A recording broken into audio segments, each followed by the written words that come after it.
Coordinate geometry. Where does it begin? If you'll ask me, where does geometry begin? Well, it begins at a point. Let's say, for example, if you want to measure something in real life, or even you want to place something somewhere, you need to know where exactly are you going to put that. So from one point comes another point, or when you want to join two points, that is when you get a line. And now when there is a third point, that is when you could get a shape or a polygon. So this is how geometry begins, correct? So what is coordinate geometry? So it is the concept, or it is that branch of mathematics which tells you how to relate 2 points, or if I have to describe the distance, or if I have to describe anything between 2 points, I can definitely do with the help of this concept. So I think coordinate geometry is one of the easiest topics we have in mathematics. It is very much practical to understand, and at the same time it will help you figure out a lot of things that you might not know till now. So let's get started and let's see what exact things you need to know for this topic. Coordinate geometry begins from the Cartesian plane. Now Cartesian plane is the plane, or basically imagine we have a flat surface. Any flat surface is a plane, right? A field is a plane. Similarly, a tabletop is a plane. That is the meaning of a plane. And now, in this plane, you want to choose one starting point, or you want to choose one point from which you can compare all the distance, or you can compare all the other points. You want a reference point, okay? So overall, this system is called the Cartesian system, Cartesian plane. And the point that is used to refer, or that is used as a reference point to compare the distance between other points and to compare the other points in that plane, that is called the main point, or it is the intersection of the two axes. So please understand, the whole flat surface is the plane, Cartesian plane we call it. After that comes your axis. Cartesian plane is this one, flat surface, and then you have your axis. The horizontal line that you see is the x-axis, and the vertical axis you see is the y-axis. These two axes intersect at one point, which is called, or which is the one I was referring to as the reference point. So this is the point, this is the origin we call it. Origin as in it's the starting. You can imagine like the starting point. I want to tell you one thing. Before starting Cartesian plane, if we had something, then I would say there was a number line, or imagine this is just like a number line. If there is a number line, then it represents just the x-axis, correct? And it has both directions. So at the center what we have is the 0 value, and then on the left we have the negatives, on the right we have the positives. When it comes to figuring out things in 2 dimensions, meaning, for example, if I have a vertical axis like this, now they are intersecting, or they always intersect at this point. So this is your main origin point, or this is the reference point. From here I'm going to compare all other points. If I have to compare this point, I'm actually comparing from origin, okay?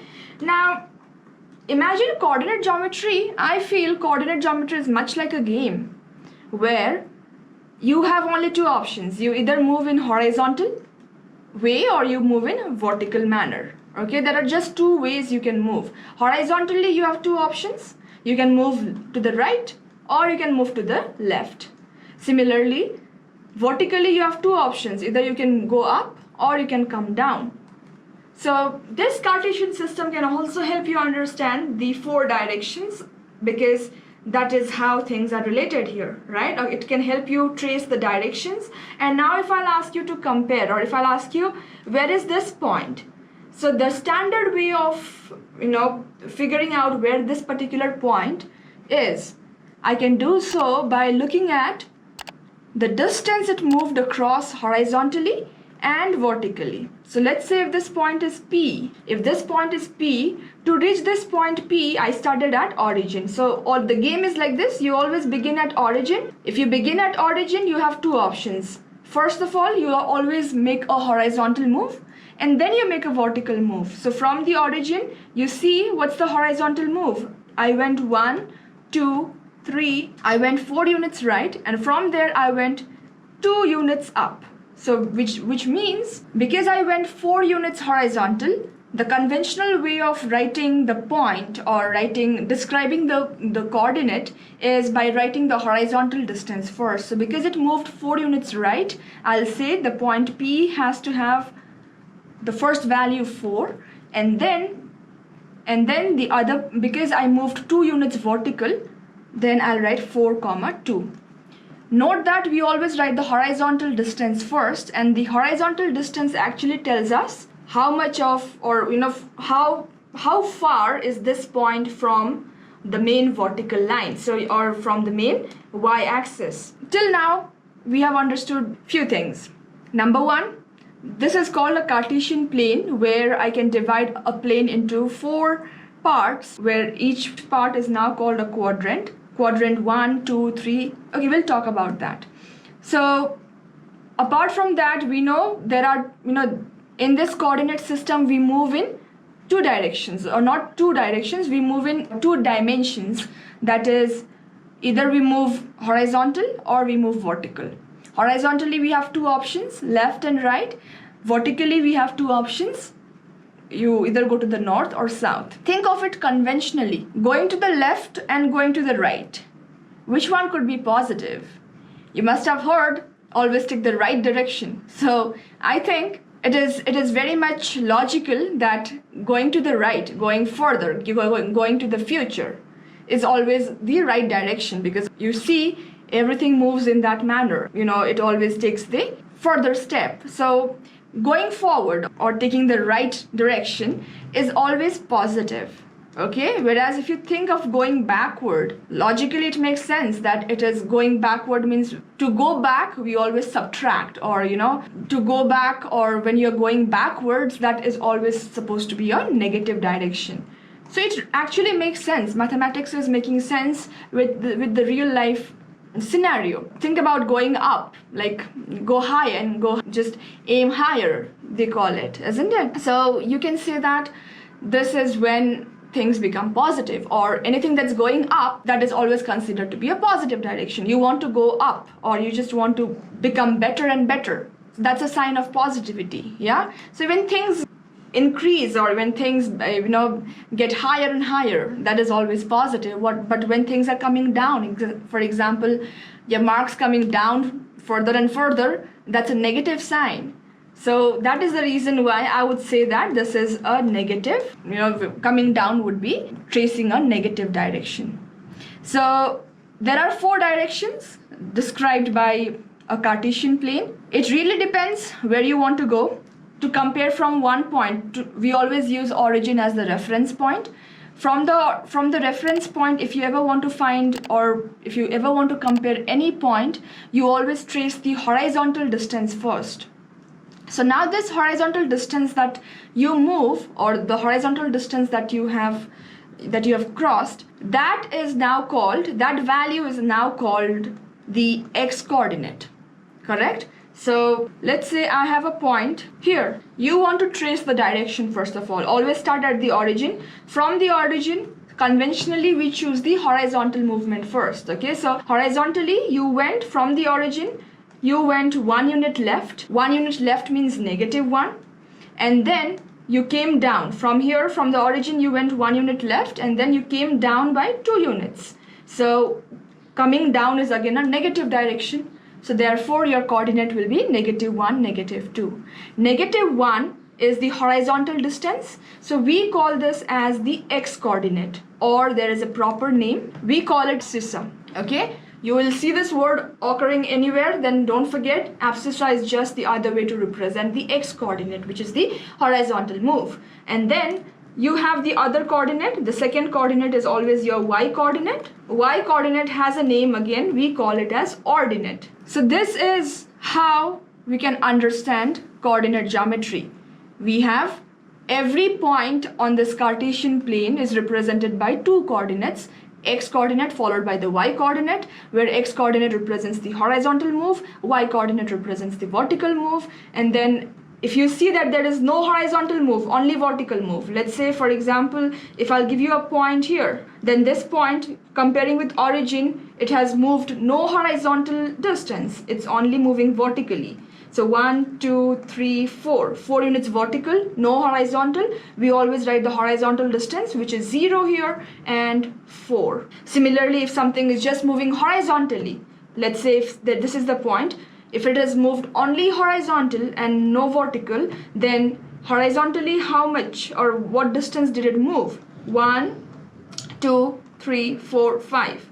5 units, so I'll say this is 5, 0. This is how we find any coordinates, and we have some basic rules that we can follow up while looking at coordinate geometry questions, or there are few more things you must understand. Now, there is something called, or you can see that your Cartesian plane has been divided into 4 regions out here, okay?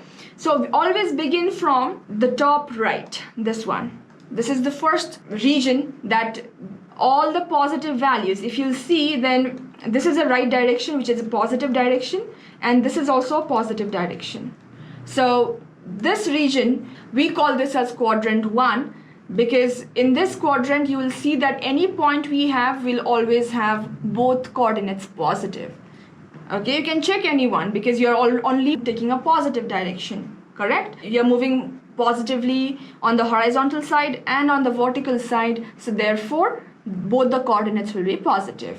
Now this is your second quadrant. What happens in your second quadrant is you are tracing the negative direction. So the first coordinate, the x coordinate or the abscissa will be negative, and vertically you'll see that vertically you're going up here in this quadrant, so that is the reason going up is a positive direction. So that is every coordinate lying on this quadrant will have the x coordinate negative and the y coordinate positive. If you look at this quadrant, the third quadrant, you will see in the third quadrant how do you trace the path. You are moving horizontally, you are moving left, and vertically you are going down. Left is a negative direction, down is also a negative direction, so therefore negative and negative should be the both coordinates in this quadrant will be negative. And lastly we have the fourth quadrant. In the fourth quadrant you are moving in the positive horizontal direction, whereas vertically you are coming down. So just by looking at the directions you can understand how the coordinates will look like. Remember, it's so conventional.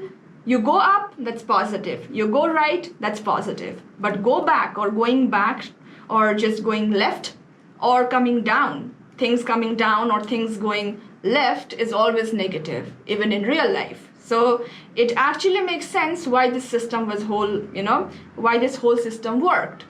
Okay? This is the story of quadrants. And now we'll have a look at more example-based questions, and let's see what kind of questions they ask you. So they have a couple of questions. They'll ask you, in which quadrant does 4 and minus 2 lie, for example. It lies in which quadrant? Think about this. This is the positive value. If the x value is positive and the y value is negative. So think about it. Positive, horizontally positive and vertically negative. What does that mean? It means which quadrant is this? This is the fourth quadrant. Okay? Remember, the quadrant moves like this. The first one is the top right first. The second one is here. This is the third one and the fourth one. This is a standard way of naming all quadrants. Okay? Similarly, we can answer that in this question, 4 and minus 2, positive and negative, which means positive right and negative down.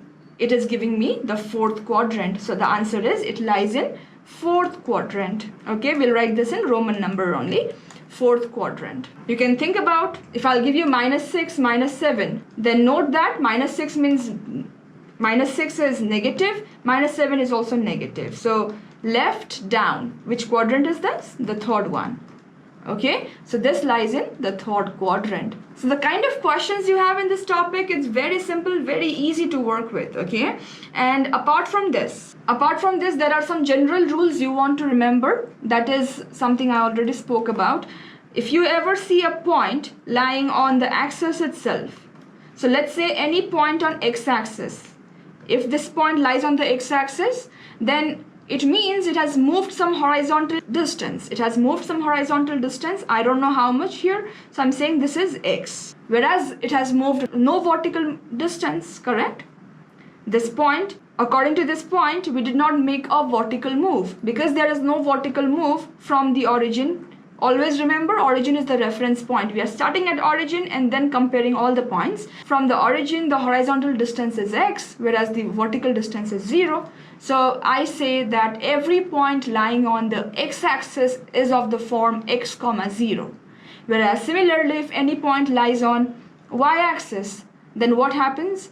It will make no horizontal move. There is no horizontal move here. So horizontally, you have moved no units, whereas you have made some movement vertically. It could be positive, negative. So the y coordinate will be there, but x coordinate will not be there, or x coordinate will simply be 0. This will actually help you, understand the nature of points. So any point that has one coordinate 0. So let's say if x coordinate is 0, it lies on y-axis. If y coordinate is 0, it lies on x-axis. Okay, so the general way you can remember this point is any point on x-axis. So remember, point lying on x-axis meaning there is some x coordinate but y coordinate is 0. And if it lies on y-axis, it means it has 0 horizontal move and there is some vertical move only.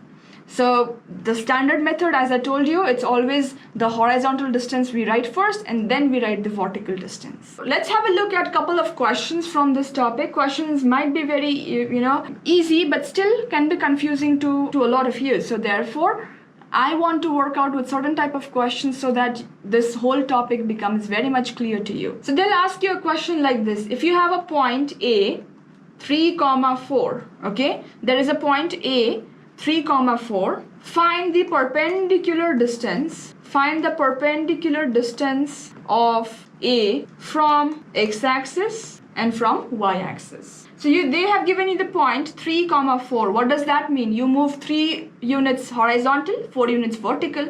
Think about it. You can visualize. So if you have moved 3 units horizontal, this 3 units is the actual perpendicular distance. Why perpendicular? Because that's the accurate distance. Perpendicular distance is always the shortest and the most accurate distance. That is, usually when you want to find the distance between two lines or even between 2 points, then you always take the perpendicular distance between them. Okay? Because it is always the same. Perpendicular distance always remains the same and it is the shortest distance. So question is asking you to find the perpendicular distance of A from x-axis. So from x-axis, if you want to see, because you want to find the perpendicular distance of A from x-axis. So from x-axis, as in if this is your x-axis, then your point A is somewhere here. So what does it mean? Check it out. Point 3, 4. How will you locate this first? 3, 4 as in 3 units right, 4 units up. So I'll be here. 3 units right, 4 units up. So this is the point. You need to know one thing. For these kind of questions, you really don't need a graph, but to understand, you might need it. So find the perpendicular distance of A from x-axis. From the x-axis, the distance here is how much? 4 units, which is actually determined by the y-coordinate here, the same y-coordinate value we got. If you'll see, then 3. What does this 3 represent? It represents the distance from the y-axis. Correct? This point out here, A, is 3 units away from the y-axis. Perpendicularly, 3 units actually represent the distance from the y-axis. So it's very interesting to note that if your coordinates are ever given to you like this, x and y, if your coordinates are given to you as x and y, this x actually represents what? The distance of the point from y-axis. Distance from what kind of distance precisely? It is the perpendicular distance from y-axis. I showed you in the graph. The x-coordinate was 3 here, which is graphically the distance, the perpendicular distance from the y-axis or from the point to the y-axis. Similarly, the y-coordinate 4 represents the distance of that point from the x-axis. So any point that has the coordinate x, y, x coordinate represents the perpendicular distance from y-axis, while the y-coordinate represents the perpendicular distance from x-axis. Okay, it looks different, or it looks a little weird because I'm saying x is the distance from y-axis, y is the distance from x-axis. Why? Because it should make sense when I'm comparing the distance, then x represents the horizontal move. So horizontal, if you're moving, then you're moving or you're maintaining the gap from the y-axis, correct? Because I moved 3 units right, it means that 3 units horizontally moving was the distance from the y-axis. Similarly, if you want to use the coordinates directly, so 3 represents the distance from the y-axis, the x-coordinate represents the distance from the y-axis, while the y-coordinate represents the distance, the perpendicular distance from the x-axis. So the answer is from the x-axis is 4, from the y-axis it's 3. Okay, this is very important to remember. Any coordinate given to you, the perpendicular distance you have to find is always decided by the opposite coordinate. I hope that makes sense. So this is the next question. A is less than 0. Less than 0 means negative, positive. A is the horizontal distance here. So the first coordinate is the horizontal move. So negative, you moved negative first and then positive. What does that mean? Which quadrant is this? Second quadrant. So answer is second quadrant. This is the concept of coordinate geometry, and you must have seen how things become so easy to understand once you realize that it's all about moving in 2 dimensions. That is the reason why we also call this as 2-dimensional plane, correct? Because you have 2 options. You're either moving horizontal or vertical. That is what you're taking care of in this topic. It's so simple, one of the easy topic you have, and with more of these questions you will be able to get more confident, and the questions that you have in this topic, they are pretty easy to solve provided you know the basics. So this is all about the basics of coordinate geometry. You must know being a class 9 student, and this is exactly what you have. That's it. I hope this actually made sense, and if there is anything you want to know better here, you can let me know in the comments. That is it. This is all about coordinate geometry.